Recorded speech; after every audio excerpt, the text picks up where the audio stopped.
evening by Dr. Tejas Shah.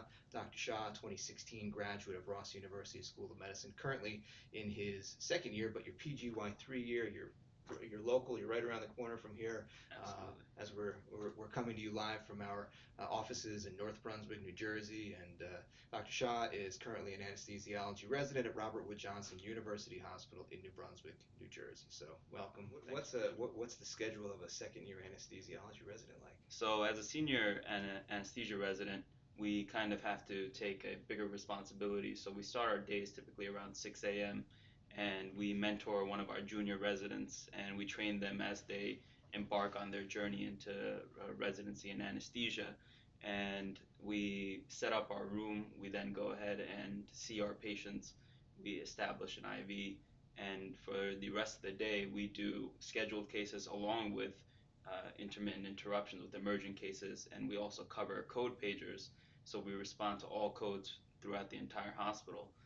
So any emergency that arises, we as anesthesia residents, we go ahead and we show up to the scene and do what we can to revive and resuscitate those patients.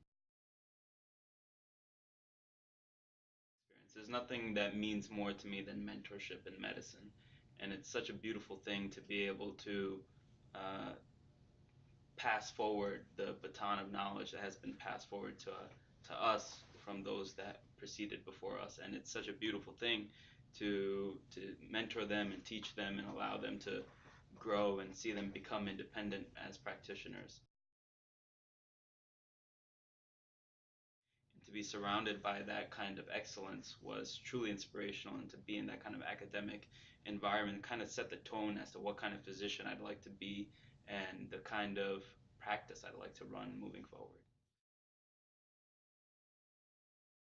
And you graduated as the valedictorian of your high school here locally in central New Jersey. In 2010, you went locally here to Rutgers. That's right.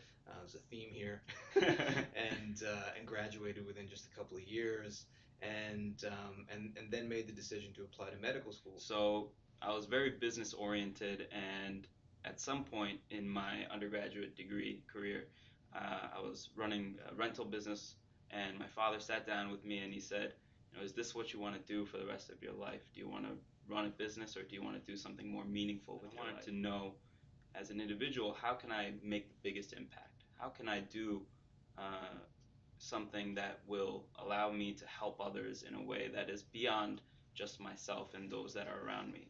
So I really sat down and I took the moment to recognize that there's nothing more venerated than becoming a physician.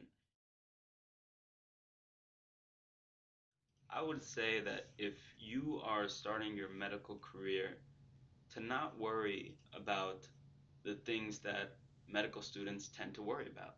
Don't worry about your loans and worry about what's happening on this social media and what's happening on that.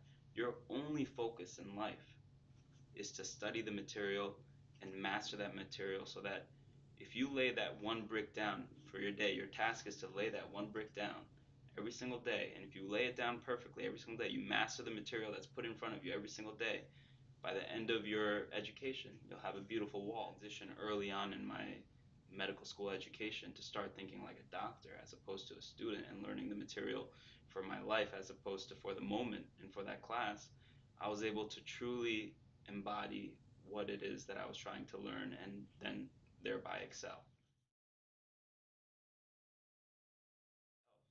And showing some empathy and taking every extra step you can to make this process easier for everybody, for the nurses, for the other physicians, for the family, the patient, the techs.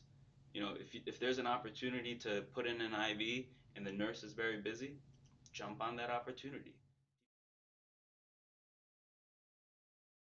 And to be in communication with other people and to be able to assist them in their journey to become doctors, to me, is extremely rewarding, because at the end of the day, this is more than just a career for yourself. This is a brotherhood, and we respect one another as physicians. There's physician privilege, and there's respect amongst physicians, because we all know the amount of determination and motivation it requires to go through such a rigorous process and to truly dedicate all of your life to helping others and healing others. What do you think?